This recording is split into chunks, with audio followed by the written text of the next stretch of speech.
줄 알고 봉독드리겠습니다. 요한복음 16장 22절 말씀입니다.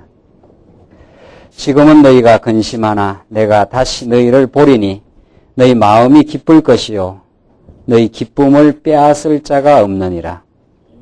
그날에는 너희가 아무것도 내게 묻지 아니하리라. 내가 진실로 진실로 너희에게 이르노니 너희가 무엇이든지 아버지께 구하는 것을 내 이름으로 주시리라. 지금까지는 너희가 내 이름으로 아무것도 구하지 아니하였으나 구하라. 그리하면 받으리니 너희 기쁨이 충만하리라. 24절까지 우선 봉독드렸습니다. 우리는 지금 요한복음의 메시지를 통해서 예수의 그 본성이 아버지께로부터 오신 영원한 신성을 가지고 있는 분이심을 우리가 지금 확인함으로 이 요한복음의 메시지가 사복음서 전체의 결론과도 같은 그런 지금 말씀을 공부하고 있습니다. 지금 우리가 지금 상고하는 부분은 이제 예수님이 아버지께로 오셨다가 아버지께로 가신다. 예수님께서 영원한 존재자인 아버지께로 오셔서 이 땅에 육신의 몸을 입고 아버지의 능력과 그의 속성을 보여주신 다음에 다시 아버지께로 돌아가시는 분이시다. 이것이 요한복음의 아주 간결한 메시지입니다. 이 영혼에서 오셔서 다시 영혼으로 돌아가시는 그리스도에 관한 진리를 모르면 인생은 이 현실 속에 살다 가는 거죠. 하나님을 깨닫지 못하고 진리를 깨닫지 못하고 그러나 아버지께로 오신 그 그리스도야말로 길이요 진리요 영원한 생명 되신 분이라는 사실을 요한복음이 우리에게 증거해 줍니다. 그러니까 요한복음은 굉장히 심오하고 정말 이 복음이야말로 우리 이 땅에 때로는 갈등하고 때로는 고통받는 우리들에게 진정한 소망을 우리에게 주시는 말씀이 이 요한복음의 말씀입니다. 특별히 이제 예수님이 이제 가시는 준비를 지금 하시는데 예수님께서 간다고 하니까 제자들이 굉장히 당황하고 어려워합니다. 그래서 제자들을 위로하시는 말씀, 가시는 그 준비의 내용 가운데 14장부터 16장, 오늘 본문 16장까지가 제자들에게 위로를 하십니다. 이제 가시는 이제 준비를 하시는데 준비 과정이 그 중에 남아있는 제자들에게 이제 위로를 해 주십니다. 어떤 위로를 해 주시는가? 오늘 16장 방금 봉독드린 그 내용이 16장 전체가 예고를 통해서 위로하십니다. 예고를 통해서 오늘 본문이 앞으로 이러한 일이 이루어질 것이다. 이걸 미리 이제 예고해 주면서 제자들을 위로하시는데 우리 지난 시간 너희들은 앞으로 큰 환난을 당하게 된다. 이렇게 예고를 해 주시는 거죠. 그러나 그 환난은 오지만은 염려할 거 없다는 거죠. 그때에 다 너희에게 지혜도 주시고 내가 전달한 말씀이 기억나게도 될 것이고 그것이 진리의 성령이 오셔서 그 환난을 넉넉히 이기게 해 주신다는 거죠. 참 이게 놀라운 메시지입니다. 그러니까 환난이 오긴 오는데 그걸 이길 수 있는 내적인 그 힘을 하나님께서 공급을 해 주신다는 거죠. 여기에 이제 기독교의 위대성이 있습니다. 그게 16장 전체의 지금 메시지인데, 그 22절 오늘 봉독드린 말씀이 이제, 예수님의 교훈을 의심하는 제자들에게 이제 될 일을 지금 말해줍니다. 그게 자꾸 제자들이 질문을 하고 지금, 예수님을 못 본다는 것이 도대체 어떤 의미냐라고 지금 물으니까 예수님께서 지금 해명을 해 주시는 거죠. 그래서 22절 보시면 우리 지난주 21절 한번 볼까요? 여자가 해산하게 되면 그때가 이르렀으므로 근심하나 아이를 낳으면 세상에 사람 난 기쁨을 인하여 그 고통을 다시 기억지 아니하느니라. 그러니까 고통은 고통인데 해산의 고통, 이루 말할 수 없는 고통은 고통인데 그 고통이 큰 기쁨을 이제 창출한다는 거죠. 이 그야말로 고통의 이거 미학인데 하나님께서 왜 우리를 이 세상 가운데 두시느냐? 이 죄악 세상인데 하나님이 지금이라도 사단 권세, 죄악 권세를 싹 정리해버릴 수 있는 하나님인데 우리를 죄악 세상 가운데 두고 어려움도 겪게 하고 고통도 겪게 하는 거지. 지금 이거 예수님이 비유로 말하는 거 아닙니까? 여인이 해산할 때가 이러면은 우리 아이 낳아보신 우리 권사님 집사님들 그 상상만 하면 굉장한 고통이라는 거죠. 근데 아이를 낳고 나면 그 고통을 싹 잊어버려요. 굉장한 고통인데도 세상에 사람 난 기쁨. 그러니까 이게 이 땅에서 우리를 신앙을 키우는 원리라는 거죠. 고통은 고통인데 그것이 놀라운 새로운 생명의 그 출산으로 그렇게 이어지니까 그것이 우리에게는 반드시 있다는 거죠. 우리 예수 믿는 사람들에게는 우리가 치르게 되는 이 땅의 공고와 고통이 사람 낳는 오늘 본문 말씀대로 세상에 사람 난 기쁨을 창출해 나가는 엄청난 그 진리의 깨달음을 얻게 되는 그런 의미 있는 고통이라는 거죠. 그래서 니체라는 철학자가 가장 이 땅에 힘든 것이 무의미한 고통이라고 그랬습니다. 고통 자체가 참 고통이 아니라 내가 이 고통을 왜 받는지 모르겠다. 이게 제일 인간이 괴롭다는 거죠. 그래서 그 철학은 그야말로 그걸 규정을 못하고 왜 이 고통을 우리가 치러야 되는지 그 의미를 모릅니다. 그러나 오늘 본문의 말씀은 여자가 해산하게 되면 그때가 이르렀으므로 근심하나 아이를 낳으면 이제 고통을 잊어버리게 된다. 큰 기쁨을 얻게 된다. 예수님이 이제 곧 십자가에 죽으러 가시는데 엄청난 이제 고통을 직면하지만 그것이 부활로 새 생명으로 이제 승리 이제 하게 되는 거죠. 그래서 22절 지금은 너희가 근심하나. 참 예수님 아주 우리 인간의 상태를 잘 아셔요. 지금은 너희가 근심하나 내가 다시 너희를 보리니 나는 이제 십자가에 죽고 사단 권세가 이 세상을 전부 지배하는 것처럼 그렇게 보여서 너희들이 근심을 하게 되지만 내가 다시 너희를 보겠다. 이렇게 지금 예고를 해 주시는 거죠. 이렇게 예고해 주면서 지금 떨어져 있는 제자들에게 이제 위로를 해 주십니다. 예수님이 떠나게 되니까 너희 마음이 기쁠 것이요 너희 기쁨을 빼앗을 자가 없느니라. 하나님이 주시는 기쁨, 세상이 주는 기쁨이 아니라 하나님이 주시는 기쁨은 우리의 영적인 기쁨은 속에서 터져나오는 하늘로부터 오는 기쁨이기 때문에 환경과 무관하게 우리가 그 기쁨이 솟구치게 된다는 그 기쁨을 빼앗아 갈 자가 없다. 이 예고는 그대로 사도행전의 역사에서 그대로 이루어졌고 지금도 우리에게 하나님의 언약 성취에 따라 이루어져 갑니다. 사도 바울이 옥중에 들어갔는데도 그 기쁨이 빼앗기질 않습니다. 육신적으로 얼마나 고달프고 힘들었겠느냐 말이죠. 그 속에서도 하늘이 주는 그 기쁨을 잃지 않고 그 빌립보스가 그런 말씀 옥중에 쓰는데 에베소, 빌립보, 골로새서가 다 옥중에서 쓰는 편지인데 그렇게 바깥 성도들하고 기뻐하고 또 기뻐하라 그럽니다. 자기가 그런 기쁨을 누린다는 거죠. 그래서 자족함을 얻는다는 거죠.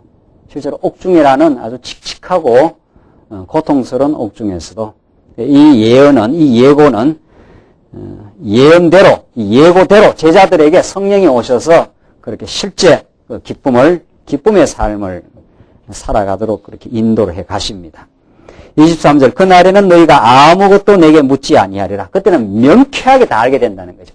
왜 우리가 그런 고통을 치렀는지, 왜 우리가 예수님 십자가 돌아가실 때 그렇게 절망했는지, 우리 모든 삶의 의미가 무너진다고 생각했는지, 그러나 예수님 부활하시고 성천하시고 하나님 역사가 계속 이루어지면은 그때는 다 해명되는 날이 온다. 이제 깨달을 날이 있다.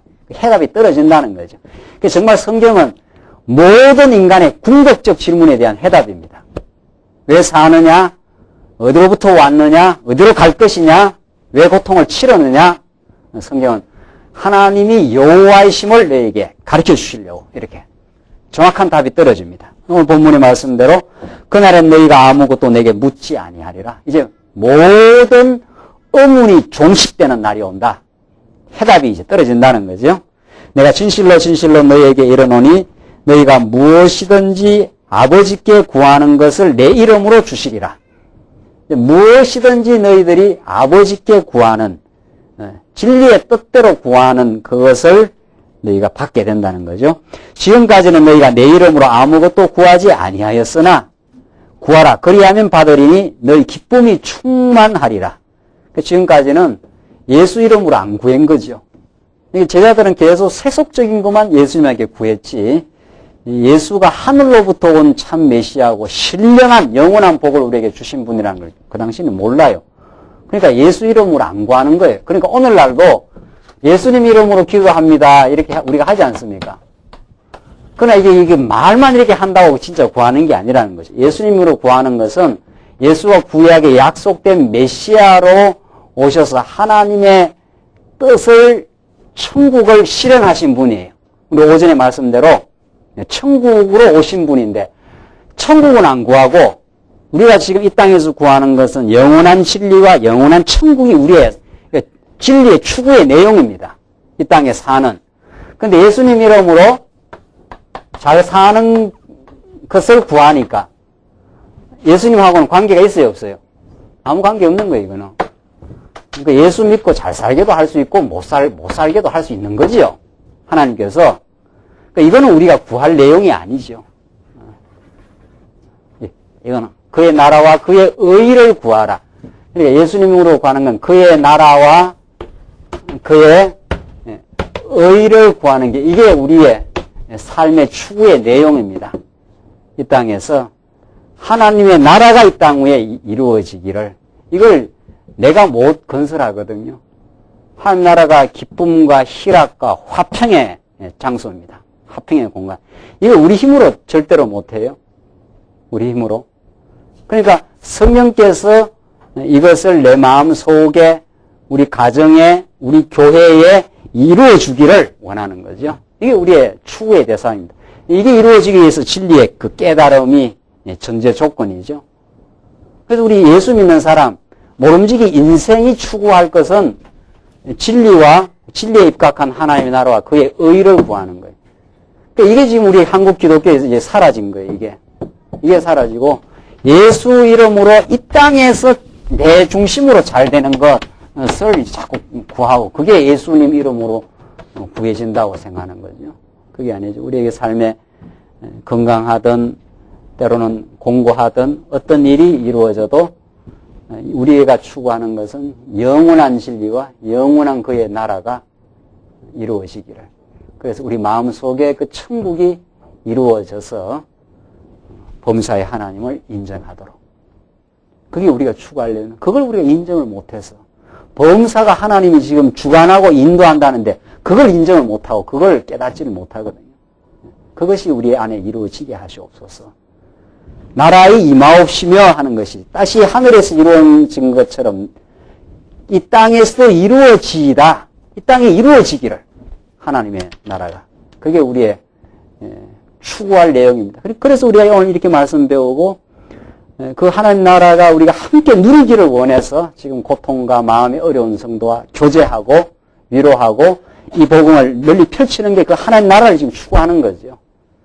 그리고 우리가 뜻을 모아서 이 복음이 전파되기를, 그렇게 전파되기를 우리가 열망하는 것, 이게 우리가 하나님 나라를 추구하는 겁니다.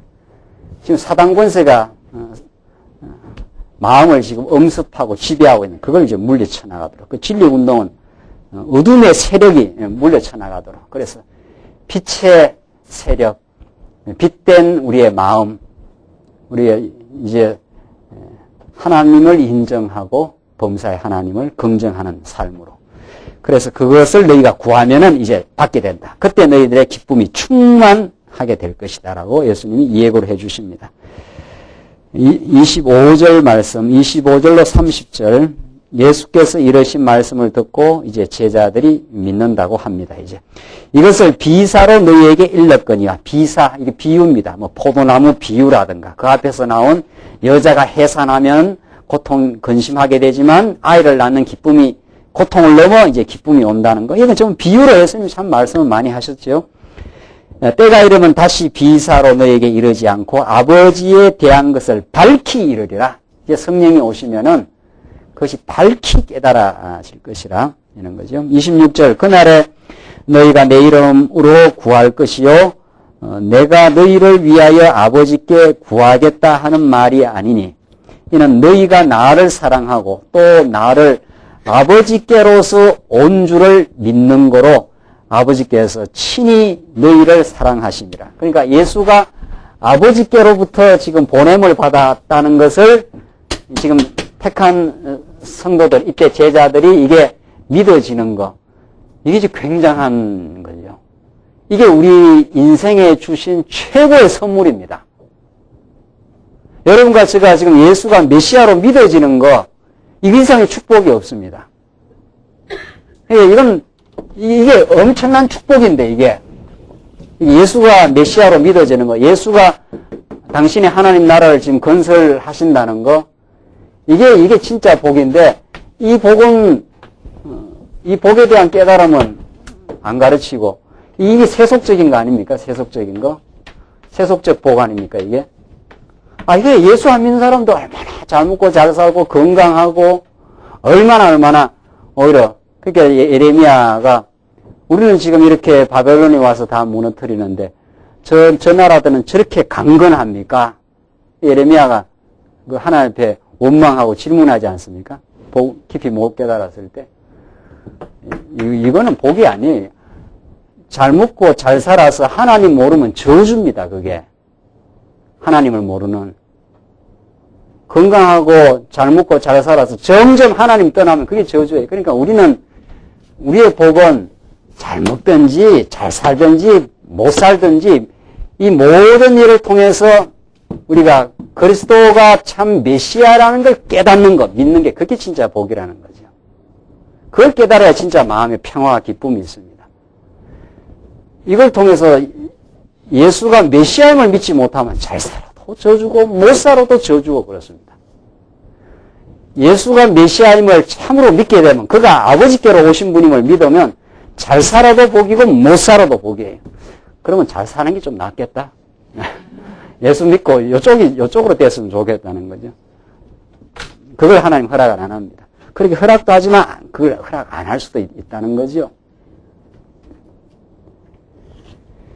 그래서 우리는 두 가지를 다 원하지만 하나님께서 그렇게 안 하십니다. 하나님께서 이것은 무너뜨렸다 세웠다 하나님 마음대로 조정하십니다. 무너뜨렸다 세웠다.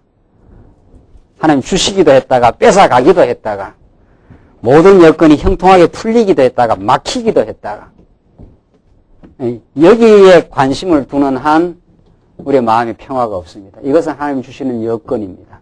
그때마다 빼앗아가기도 하고 주시기도 하면서 이것을 예수가 하나님으로부터 온 메시아임을 지금 더욱 믿어지게 그가 왕이시다. 그가 참 진정한 왕이시고 내 삶을 지금 주관해 가신다. 그걸 깨닫는 걸 우리는 신령한 복을 누린다고 합니다. 오늘 본문의 말씀이 그걸 우리에게 증거합니다. 27절 다시 보시면 너희가 나를 사랑하고 또 나를 아버지께로서 온 줄을 믿는 거로 아버지께서 친히 너희를 사랑하심이라. 그러니까 우리가 그게 믿어지면 하나님의 사랑받은 백성입니다. 정말 영원한 사랑을 받았습니다. 우리가 28절 내가 아버지께로서 나와서 세상에 왔고 다시 세상을 떠나 아버지께로 가노라. 이게 지금 요한복음의 핵심 지금 주장 아닙니까? 아버지께로부터 나와서 왔고 아버지께로 내가 지금 돌아간다. 그러니까 너희를 이 길로 영원히 인도한다 이 말이죠. 이 길로.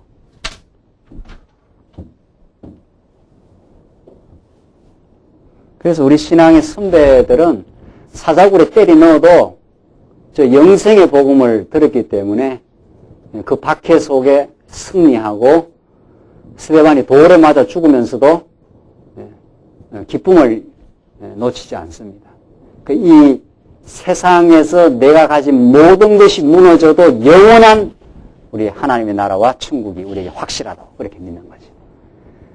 그래서 여하이 우리가 현실에다가 가치를 두느냐, 현실을 통해서 하나님의 영원한 섭리와 그 사랑의 가치를 두느냐, 그 싸움을 지금 하고 있습니다, 우리가. 그 현실의 가치를 두는 순간부터 그때 우리 마음이 힘들어집니다. 왜냐하면 현실은 내 마음대로 안 되거든요. 될 때도 있지만 안 될 때가 1000번, 10,000번이고 더 많으니까 그 안 될 때 안 된다고 느끼면 마음에 고통이 있는 거죠. 현실 안 되는 것이 하나님께서 섭리하는 주권적인 섭리라고 우리가 깨달으면서 하나님을 발견해 나가는 것. 그것이 예수가 아니면 어떻게 깨닫겠어요? 아버지께로부터 와서 아버지께로 가신 그 영원한 길을 우리가 발견해야, 하늘의 길을 발견해야 그 깨달음이 이루어집니다. 29절 제자들이 말하되 지금은 밝히 말씀하시고 아무 비사도 아니하시니 우리가 지금에야 주께서 모든 것을 아시고 또 사람의 물음을 기다리시지 않는 줄 아나이다. 이 제자들이 이제 예수님이 정말 아버지께로 와서 아버지께로 가시는 분임을 알겠습니다. 라고 이제 깨달았습니다. 이로써 하나님께로서 나오심을 우리가 믿삼나이다. 근데 이때 믿음은 믿기는 믿는데 경고하지 않는 믿음이에요. 복음서 아직 누가 오시기 전에 성령이 오시기 전에 이제는 이제 머리로는 알았어요. 우리도 그러지 않아요? 머리로는 아는데 어디가 거부를 해요? 가슴이 마음이 거부를 해요. 머리로는 받아들여지는데 그 마음이 거부하는데 마음까지 내려가려면 어떻게 해야 돼요? 한번 무너졌다가 세워지면 마음이 정착이 됩니다. 내가 지금 바라고 원하고 내가 기대하는 것이 한번 무너졌다가 세워지면 이제 하나님이 하시는구나. 그래서 이론만으로는 안 되는 거죠. 뭐가 결합이 돼야 확고한 믿음으로 이제 정착이 됩니까? 이론과 실제 경험이 한번 무너지고 세워지면 이게 하나님이 하시는 거구나. 이런 거죠. 내가 지금 붙들고 내가 기대하는 것이 무너져 나가는 시간입니다. 그게 연단의 시간이에요. 그게 얼마나 우리한테는 인간적으로 괴롭고 힘든 일인지 모릅니다. 내가 지금 유지하고 내가 지금 관리하고 내가 원하는 방식대로 하나님께서 해주질 않고 그게 무너져 나가는 시간이 있어요. 그게 이스라엘 백성들에게 성전이 무너지지만은 70년 포로 기간을 거쳐 그 고통의 시간이 차면 다시 하나님의 능력으로 다시 세워요. 그러면 하나님이 여호와이심인지 분명히 이제 믿어집니다. 이렇게 되는 거죠. 지금 제자들이 예수가 하나님께로부터 나오심을 우리가 믿삼나이다 했지 않았어요? 그러면 십자가에 죽으셔도 틀림없이 예수가 하나님의 아들이니까 패배하는 것이 아니라 반드시 승리한다라고 믿었으면은 도망칠 필요가 없지요. 또 베드로가 부인할 필요도 없지 않아요. 우리는 베드로 보고 배신자라고 하지만 우리가 얼마나 배신자인지 모릅니다. 우리가 시시때때로 하나님 부인하고 살 때가 얼마나 많은데. 그러나 하나님이 이제 승리의 길로 확고한 믿음으로 우리를 인도하시기 위해서 이제 경험을 주십니다. 그러니까 절대로 무의미한 경험이 아니라는 거죠. 우리가 지금 치르는 삶의 고통과 연단은 그것을 치를수록 예수가 메시아라는 걸 더욱 믿게 하시려는 하나님의 아름다운 선물이라는 거죠.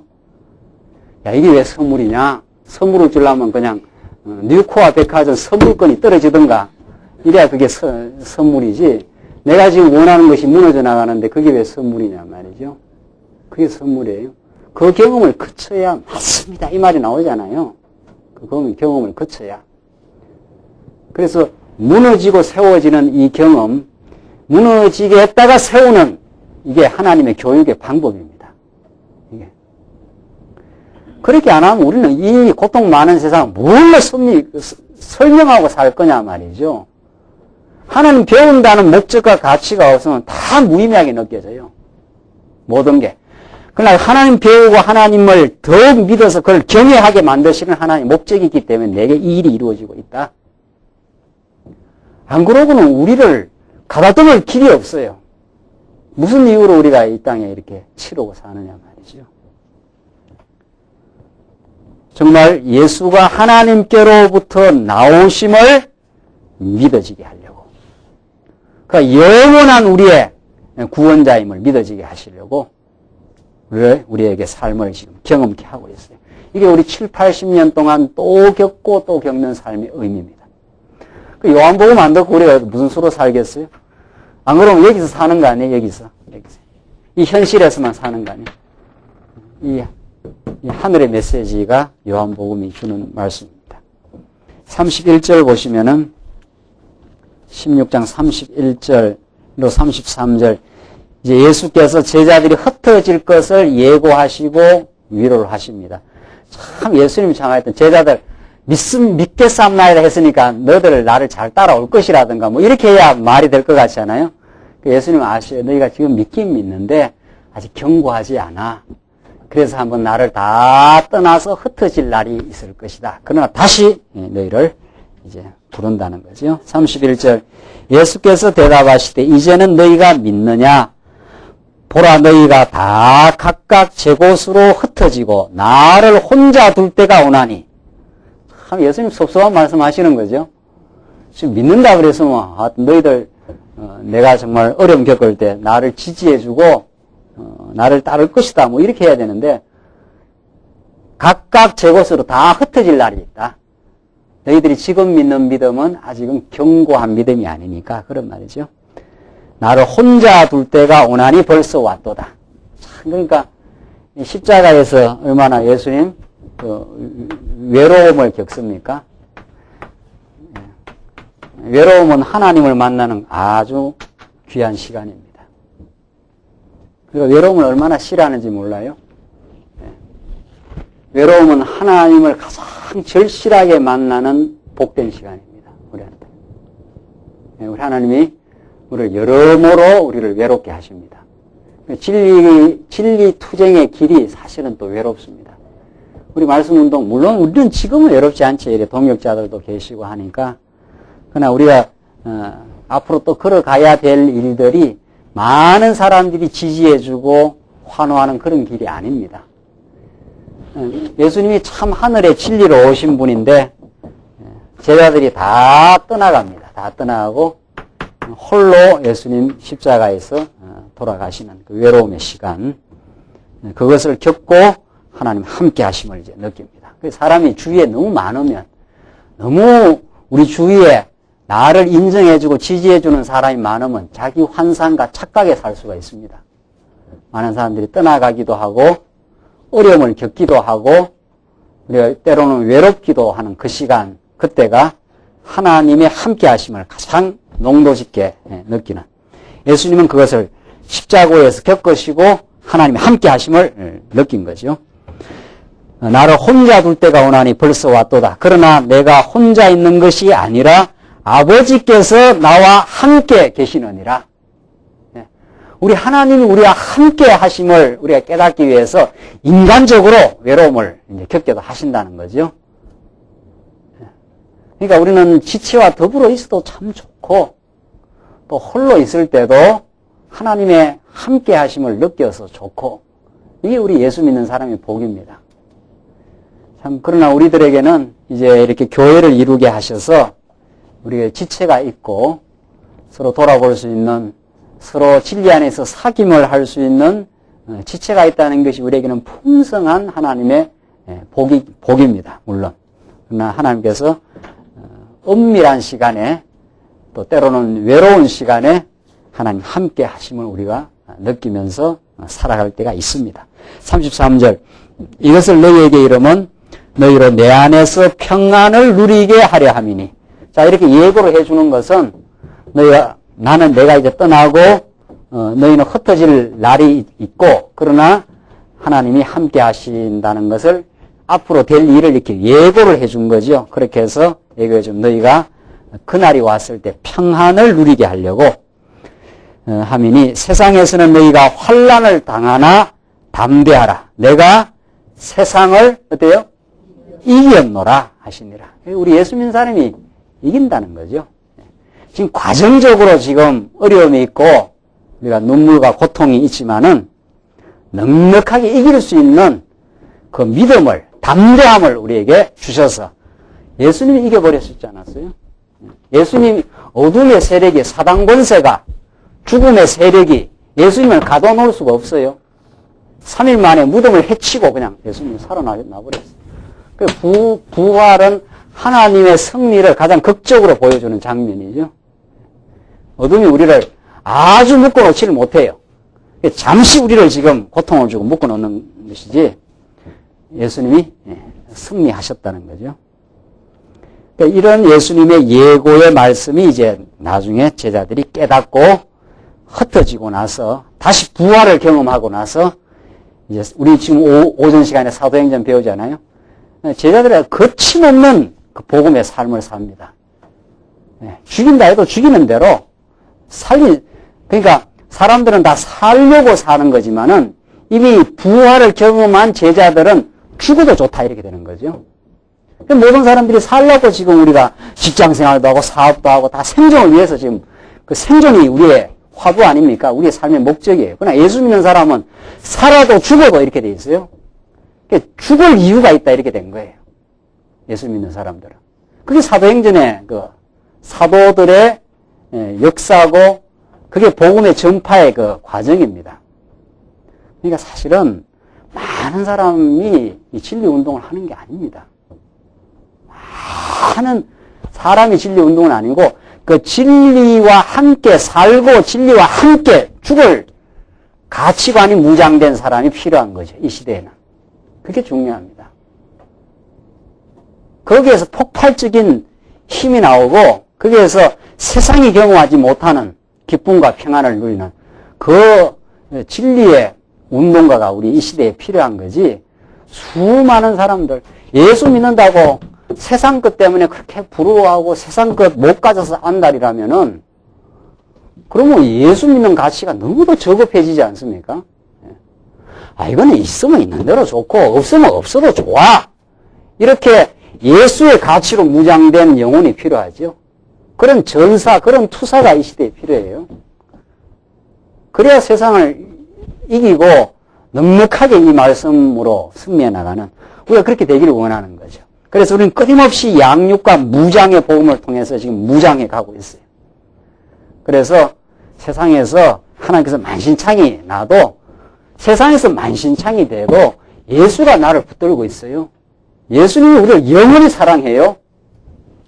그런 신앙적 가치로 무장되기를 우리는 바라는 거죠.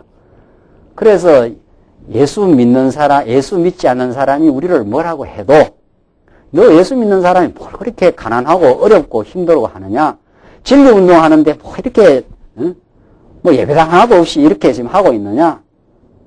그런 이야기가 우리를 넘나볼 수 없는 그런 세속적인 이야기를 이겨나가는 나는 예수 믿는 가치가 절대적이고 하나님이 내 영혼을 세상 전부를 주고도 바꿀 수 없는 귀한 영혼으로 나를 이미 사내신 분이고 그래서 오늘 이 삶을 우리는 감사하고 하나님을 인정하는 삶으로 그래서 승리의 삶으로 우리를 인도해 가십니다. 그런 담대하고 승리하는 영혼으로 우리를 하나님께서 만들어 가시는 그게 필요한 거죠. 우리는 그 싸움을 지금 하고 있습니다. 지금 세속의 가치를 부러워할 거냐? 정말 예수 믿는 당당하고 고급적인 가치를 우리가 붙들고 아주 하나님 우리를 얼마나 고급스럽게 대하는지 몰라요. 그래서 당신의 아들을 십자가에서 못 박아서 대가를 지불하고 우리를 건져냈기 때문에 하나님은 은혜라 하니까 하나님은 거저하신 게 아니에요. 그 은혜가 얼마나 큰가를 깨닫게 하기 위해서는 엄청난 대가를 지불해서 우리를 사낸 거 아니에요. 여러분들 집 살 때 돈 많이 지불하면 그 집이 어떻습니까? 굉장히 가치 있는 거 아니에요? 수십억을 지불하면 그 집이 굉장히 가치 있다고 생각하는 거 아니에요? 굉장히 부유하고 그게 좋은 가치라고 생각하지 않습니까? 여러분과 저를 사내기 위해서 예수님을 지불했기 때문에 영원한 생물, 영원한 가치를 지불하고 우리를 사냈어요. 그렇으니까 우리가 얼마나 고급한 지금 인생인지 모릅니다. 얼마나 우리가 하나님 보실 때 놀라운 가치를 우리가 갖고 있는지 몰라요. 하나님 세상 전부를 줘도 우리하고 안 바꿔요. 우리 애기가 어렸을 때 말이죠. 뭐라고 하면은 말이죠. 아빠는 세상 전부를 줘도 너를 안 바꿔. 그러면 애가 이렇게 놀라더라고요. 안 그럴 건데 말이죠. 이런 눈치 비슷하게 말이죠. 우리 자녀들 뭐 그렇게 생각하지 않습니까? 세상 전부를 주고도 우리 자녀가 안 바꾸죠. 그거 어떻게 바꾸겠느냐 이거죠. 우리 하나님 우리를 그렇게 대접하고 그렇게 고급스럽게 우리를 사랑하고 인도합니다. 그 하나님의 사랑을 깊이 깨닫게 하기 위해서 하나님께서 여건을 좀 힘들게도 하시고 왜냐하면은 거기에다 자꾸 우리가 가치를 두니까 그것이 아니라는 걸 한번 무너뜨리는 과정이거든요. 이건 무너져도 신령한 가치가 우리에게 다가오기 때문에 우리가 넉넉히 이 고통을 지불해도 아이를 낳는 기쁨을 우리가 얻을 수 있다는 거죠. 이 진리 싸움이 우리 내면 속에서 늘 일어납니다. 17장 보십시다. 이제 가시는 구체적인 과정입니다. 17장에서 21장까지 가시는 과정. 17장은 이제 순환을 당하는 장면입니다. 이제 순환 당하시고 죽으시고 장사되고 부활하시는 그 과정을 지금 17장 이후부터 지금 전개되는데 17장에서 19장이 순환 당하심인데 17장 전체가 순환을 위해서 이제 예수님이 이제 기도하시는 장면입니다. 앞으로 당할 순환을 내다보시고 예수님이 절박하게 기도하는데 그 기도의 내용이 얼마나 아름답고 그 기도의 내용이 얼마나 정말 복된 내용인가. 이게 17장에 나오는 순환을 위해서 하시는 기도입니다. 우리는 얼마나 정말 예수님 같은 기도, 이런 아름답고 복된 하나님의 뜻을 구하는 삶이 필요한데 한번 보십시다. 17장에 어떻게 기도하십니까? 우선 1절로 5절은 예수께서 아들을 영화롭게 하여 주시라고 간구합니다. 영화롭게, 최고로 영광스러운 그런 존재로 해달라고 그렇게 간구를 하십니다. 한번 보십시다. 예수께서 이 말씀을 하시고 눈을 들어 하늘을 우러러 아버지여 때가 이르렀사오니 아들을 영화롭게 하사 아들로 아버지를 영화롭게 하게 하옵소서. 이 예수님이 지금 뭐 하러 가신다 이 말입니까? 영광스럽게 되는 건데 뭐가 영광이에요? 아버지의 뜻대로 십자가에 죽으시고 고난받아 죽으시고 장사되고 그 다음에 어떻게 해요? 부활의 길로 가는 거. 이게 이제 아버지의 뜻이 이루어지는 겁니다. 하나님의 약속이 지금 이루어지는 과정이죠. 그 십자가의 죽음을 넘어 이제 부활의 삶으로 그렇게 해달라는 거죠. 그것이 이제 아버지께 영광입니다. 2절 아버지께서 아들에게 주신 모든 자에게 영생을 주시려고 만민을 다스리는 권세를 아들에게 주셨음이로다. 네, 아버지께서 아들에게 주신 모든 자입니다. 이게 딱 예정이 돼 있어요. 아무나 영생을 얻는 게 아니고 영생 얻기로 작정된 자가 있는 거죠. 그들에게 영생을 주게 하시려고 만민을 다스리는 권세를 아들에게 주셨습니다. 사실은 사단 권세까지 예수님이 다 다스리는데 우리에게 하나님의 사랑을 확정하기 위한 계시 수단으로 십자가에 이제 죽는 거죠. 그래서 아들에게 주셨습니다. 3절 영생은 곧 유일하신 참 하나님과 그의 보내신 자 예수 그리스도를 어떻게 해요? 아는 것이 영생이에요. 그래서 정말 우리가 지금 복음을 아는 게 이게 얼마나 중요한지 몰라요. 지금까지 우리 한국 기독교는 모르니까 믿는 거라는 거죠. 뭐 성경을 그렇게 자꾸 공부를 하고 성경을 알려고 하느냐는 거죠. 그냥 모르니까 우리가 믿는 거라는 거예요. 모르니까. 그게 굉장히 설득력 있게 느껴져요. 제가 지방에서 그 직장 생활 할 때인데 성당에서 신부가 강론을 한다고 해서 가봤어요. 그 사람이 나와서 이야기를 하는데 그 이제 그 신부가 강론하는 시간이 요즘 우리 뭐 설교하는 시간이죠. 우리가 뭐 하나님의 신비한 걸 다 알겠습니까? 우리가 그거 다 모릅니다. 모르니까 우리가 믿고 신앙생활을 합니다. 그러더라고요. 저 엉터리 말이죠. 모르니까 믿는데, 모르니까. 우리 다 알고 어떻게 믿음 생활을 하겠느냐 하면, 알고 이렇게 따지고 하면 믿음 생활이 안 되니까, 모르니까 우리가 믿는 겁니다. 그러니까 전부 다 그 말이 맞는 줄로 우리가 알고 듣고 있더라고요. 기독교는 그게 아니, 지금 영생은 하나님의 말씀을 잘 아는 것부터 출발해요. 큰것이 나오잖아요. 그러니까 성도를 자꾸 무식하게 모르게 무조건 자꾸 믿으라 하면은 영생의 길에서 자꾸 멀어지게 하는 거예요. 그게 진리의 길에서. 오늘 본문의 말씀은 영생은 곧 유일하신 참 하나님과 그의 보내신 자 예수 그리스도를 아는 것이나, 이때 아는 것은 여기 머리로 아는 게 아닙니다. 성경에서 아는, 성경에서 이 알면 기노스코라 해가서 히브리어로 야다입니다. 야다. 아담이 아담이 하와와 동침함에 할 때 그 야다를 씁니다. 히브리어로. 그게 아는 거예요. 그러니까 성경에서 안다고 했을 때는 완전히 한 몸이 되는 거예요. 동침하는 거예요. 둘이 아니라 한 몸이 되는 걸 가리켜요. 완전히 일치의 삶이 되는 거죠.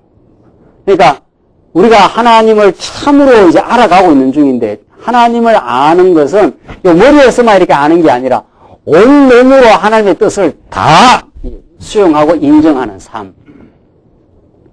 그러니까 하나님께서 고난 가운데 두시든 하나님께서 형통한 가운데 두시든 하나님의 뜻이다라고 이렇게 온몸이 그것을 반응하고 인정하는 삶이죠.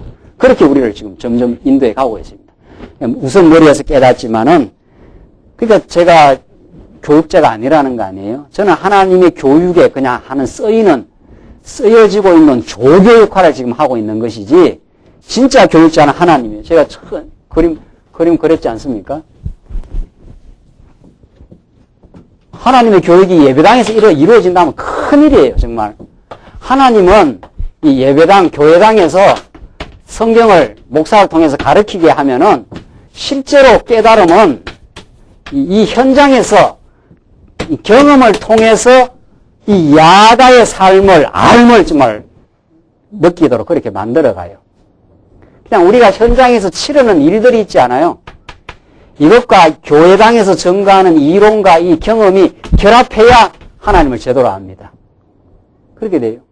그리고 이미 현장에서 경험한 것을 가지고 여러분들은 지금 왔어요. 여러분과 저는. 그러니까 듣는 대로 맞다 이렇게 되는 거죠. 맞아. 하나님 허물기도 하고 세우기도 하셔. 이렇게 이야기가 그렇게 나오는 거죠.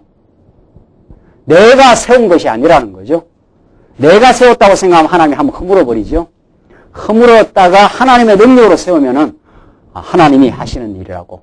그렇게 그냥 실핏줄까지 하나님의 말씀에 반응을 하는 거죠. 맞다 이렇게 그 화답이 그렇게 나오는 게 진짜 야다입니다. 이게 영생을 누리는 삶. 영생은 그리스도와 우리가 하나가 되는 삶이거든요. 하나가. 그리스도가 우리가 이렇게 분리되어 있다고 느껴지는 거, 이것 때문에 우리가 괴로운 거거든요. 분리가 이게 괴로운 거 아닙니까? 분리된다는 게. 실제로 인간 삶에서도 연애하다가 떨어지면 그 비빌에 눈물이 나오잖아요. 그 괴로운 거. 한 덩어리가 됩니다. 예수하고. 예수님의 뜻이, 그 알미, 교회당에서 이론만으로 교육이 안 되고, 이론을 깊이 있게 듣는 분들은 이미 이 현장에서 삶을 다 치른 사람들이에요.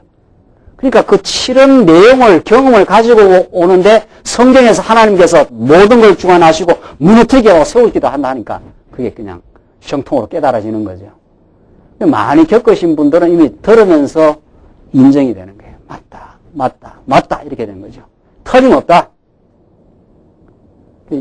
그게 그러니까 진짜 아는 겁니다. 진짜 아는 거. 머리에서 아는 곳에서 온 실핏줄까지 온 몸으로 체득하는 그 삶을 위해서 끊임없이 하나님이 반복 교육을 지금 시키고 있는 거죠. 반복 교육을. 그래서 좋은 칼은 용광로에 한두 번 집어넣는 게 아니라는 거 아니에요. 뜨거운 물에다 집어넣었다가 펄펄 끓는 데다가 찬물에다 넣어서 식혔다가 다시 뜨거운 물에 넣었다가 다시 식혔다가 그 굉장히 무의미한 반복하는데 그 무의미한 반복이 아닙니다. 그게. 그렇게 할 때마다 강렬한 이제 신앙이 연단이 생겨나서 요업의 표현대로 단련한 후에는 정금같이 나옵니다. 불순물이 제거되고 강도가 점점 강해지고 하나님 우리를 지금 그렇게 순수하게 불순물을 제거하고 불신앙의 요소를 지금 제거해가면서 전폭적으로 하나님을 인정하는 삶으로 우리를 지금 몰아가고 있는 거죠. 그게 진짜 야다입니다. 야다. 예. 그러니까 이 모든 삶에서 치르는 것이 하나님을 배우는 교육 소재입니다. 이게 진짜. 그래서 참 저는 우리 교회 성도님들이 예배당에 와서는 말씀을 나누고 서로 위로하고 서로 삶을 경험을 위해서 하나님의 섭리를 서로 교제하면서 그렇게 살고 여기서 힘을 받으면 여기서 신앙생활 하라 이게 아니에요. 근데 교회당에서 신앙생활을 일주일 내내 하는 게 아니잖아요. 그래서 여기서 자꾸 이렇게 뻗어나가는 게 필요해요.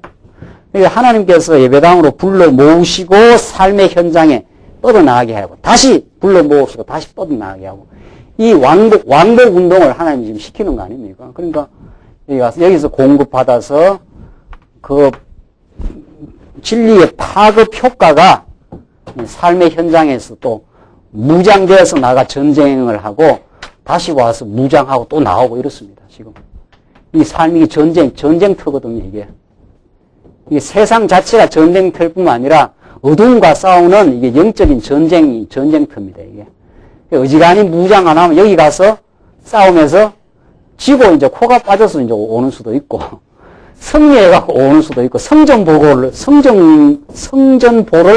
이렇게 전달하는 수도 있고 안 그러면 패배해서 말씀에 다시 공급을 받으러 오는 수도 있고 뭐 이러나 저러나 좋은 거예요. 이러나 저러나.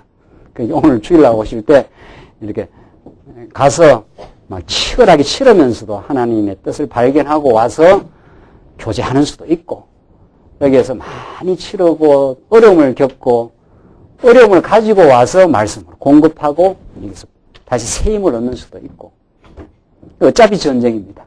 어차피. 어지간한 전쟁 같았으면은 바울이 구원의 투구를 쓰고 의의 흉배를 붙이고 평안의 신발을 신고 온몸으로 전신갑주를 입으라는 전신 무장을 하라는 거죠. 그래야만 날라오는 불화살을 이거 막아내지 않아요? 막아내죠. 하나님이 함께 하시고 하나님이 어떤 경우라도 악을 선으로 바꿔내신다. 욥의 생애를 보란 말이죠. 전반기 생애가 완전히 그 불행의 삶으로 형제한테 미움당해서 버림을 당하고 감옥까지 들어가고 억울함을 당하고 그 인생 끝까지 다 막바지까지 간 거 아닙니까? 요셉. 그렇게 했는데 그것이 하나님이 요셉의 가족을 구원하는 역사인 줄을 누가 알겠느냐 이 말이죠. 그래서 악을 선으로 바꿔내시는 하나님이라 이렇게 우리 지금 인생사가 그렇다는 거 아니에요? 인생사가 지금 그걸 지금 알게 하려고 그게 영생입니다. 그 영생은 생명의 말씀인지라 교회당에서 배운 거하고 분리가 되질 않습니다. 점점 이제 하나가 됩니다.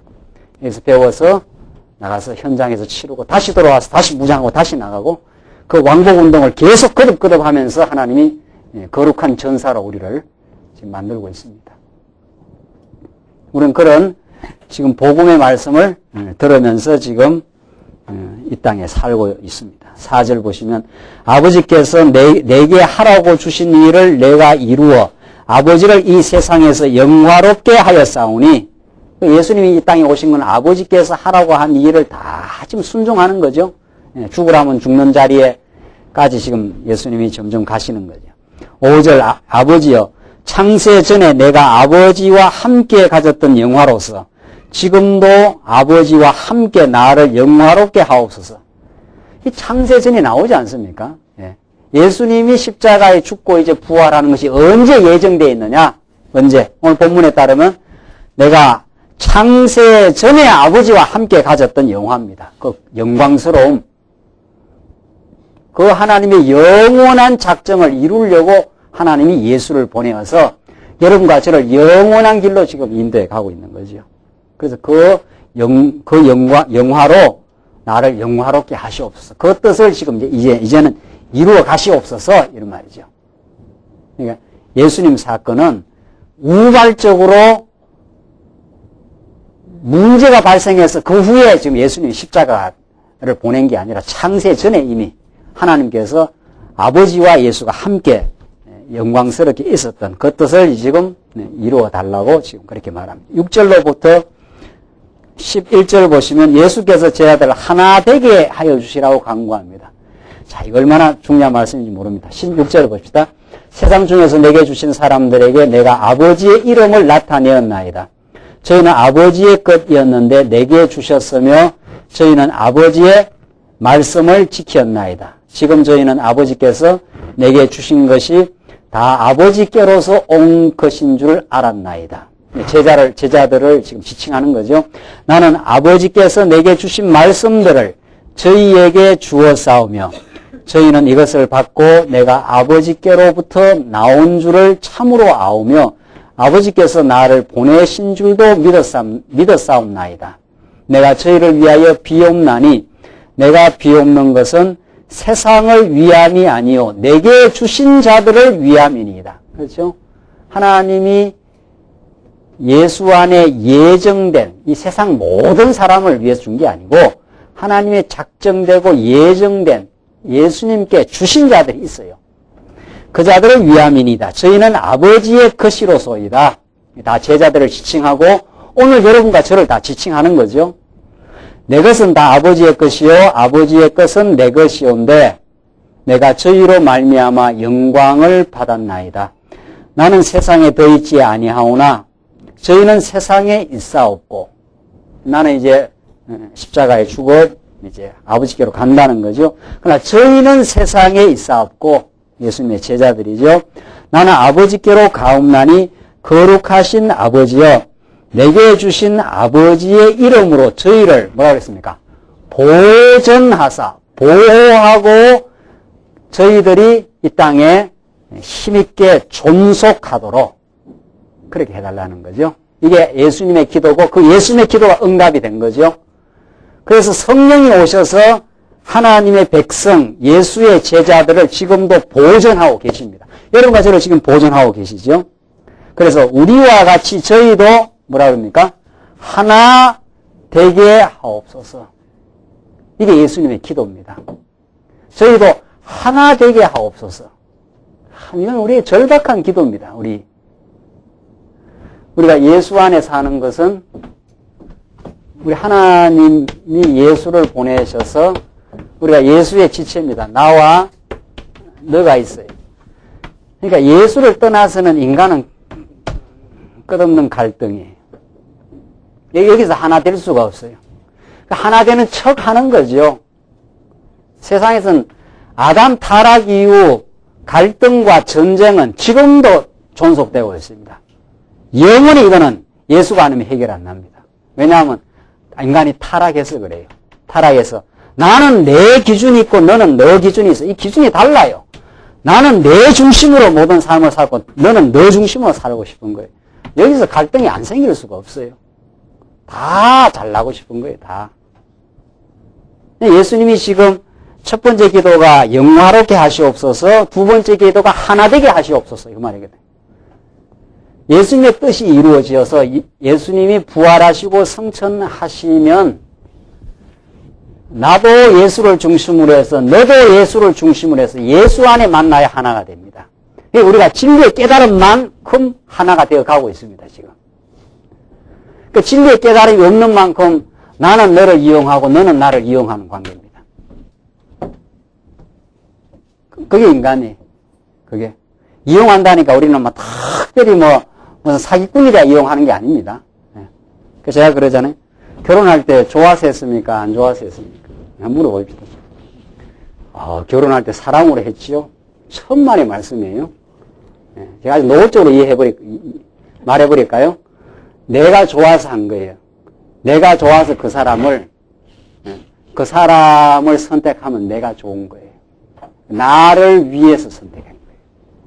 그만큼 인간은 자기 중심입니다. 그게 사랑 아니에요. 빨리 벗어나야 돼요. 그건 아가페 아니에요. 그건 인정이에요, 인정. 그 자기 좋아서 한 거예요. 그 사람을 위해서 한 게 아니에요. 내가 좋으니까 한 거예요. 내가 좋으니까. 그 진정한 사랑은 아니에요. 우리 진정한 사랑, 하나님이 참으로 우리를 위해서 버립니다. 몽땅. 버리고 나서 아무 대가를 바라지 않아요. 보상을 안 바라요. 그게 하나님의 진정한 사랑입니다. 그게 와야 우리는 우리 이웃을 보상 없이 사랑합니다. 예수님의 사랑이 우리에게 공급되면요. 내가 이만큼 했으니까 이만큼 돌아오기를 바라질 않아요. 그건 진정한 사랑이 아니에요. 결단코 진정한 사랑이에요. 사랑은 오래 참고, 사랑은 온유하며, 사랑은 투기하지 아니하며, 사랑은 시기하지 아니하며, 사랑은 자기 유익을 구치 아니하며, 그게 예수님의 사랑이에요. 예수님은 당신의 유익을 구치 안 했어요. 그냥 퍼부어 주고 끝났어요. 주고 끝나요. 그래야 우리가 하나 됩니다. 그래야. 영원히 인간은 예수가 아니면 여기는 갈등이에요.